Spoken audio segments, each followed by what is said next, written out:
කෙලෙහි ගුණ නැති මිනිස්සු අපිව දාලා යද්දි එයාලට නිදහසේ යන්න දෙමු.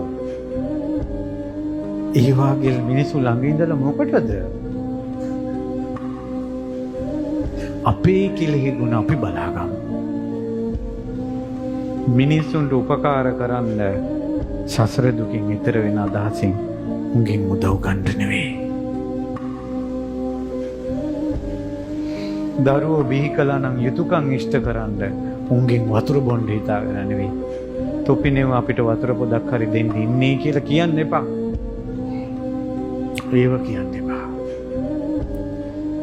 අපි මේ දුර්ලභ මනුෂ්‍ය ජීවිතේ දුර්ලභයි කියලා භාග්‍යතුන් වහන්සේ වදාලා. ඉතින් දුර්ලභ මනුෂ්‍ය උප්පත්ති ලබා දුන්නා අපි මේ සමාජයට. ඒව මැරෙන්නේ නැතුව ජීවත් කරගත්තා. ඉස්කෝලේ යවුවා හොඳ නරක කියලා දුන්නා. උන්ගේ ගමන උන් දැන් ගියාවේ. කොහොමද නිදහස් හිතකින් මැරෙන්නේ නැත්තම්?